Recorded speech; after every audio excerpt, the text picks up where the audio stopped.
Kim Namjoon. লোকটা আকাশের মতো বিশাল, প্রকৃতির মতো সুন্দর। এই লোকটার না আকাশ হবার কথা ছিল। লোকটা মানুষ হয়ে জন্মেছে, কিন্তু তাই বলে নিজের মধ্যকার আকাশ লুকিয়ে রাখতে পারেনি। আমি এমন কেন? এই ভয়ঙ্কর প্রশ্নটা আমাকে তাড়া করেছে অনেক কাল। এখনো যে হুটহাট তাড়া করে না তা ঠিক নয়। হয়তো তাড়া করে বলেই আমার কিম নামজুন আছে। এই লোকটা প্রতিনিয়তই আমাকে বলেছে আমি একা নই, আরো অনেকেই আছে। এই যে সুখের মাঝে মন খারাপের তারা, আমি একা নই। এই যে মাঝে মধ্যে সব ভেঙে চলে যাওয়া, আমি একা নই।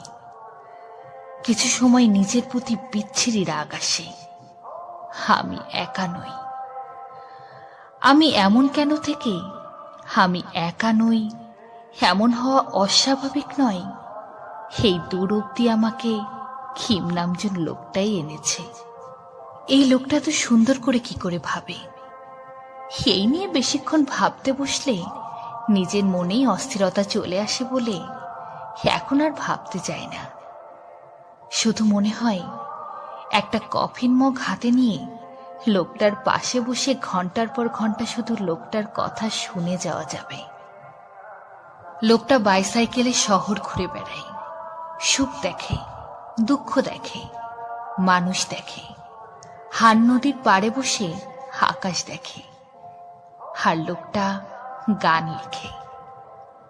আমার খুব ইচ্ছে ছিল না ঠিক, এখনো আছে। একটা সময় আমার মধ্যে খুব জোর ইচ্ছে চেপেছিল আমি সাইকেল চালানো শিখব। খুব কিছু করিনি এই সাইকেল চালানোর ইচ্ছে থেকে। মনে হয়েছিল ঢাকা শহরটা আমার যখন অসহ্য লাগবে, কানে হেডফোন গুঁজে সাইকেলে ঘুরে বেড়াবো ক্যাম্পাসে। মনের জোরের অভাবে হয়তো শেষ অবধি শিখতে পারিনি। কালকে বাইসাইকেল গানটা শুনে আমার এই দুঃখই প্রথম হলো।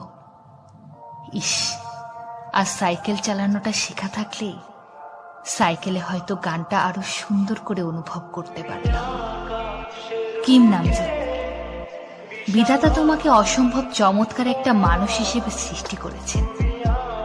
তুমি ওই আকাশটাকে যত ভালোবাসো, আমি তার মতো করেই তোমাকে ভালোবাসি। ভাগ্যিস আরো একবার ভালোবাসি সিক্ত করেছ। ভাগ্যিস তুমি আছো।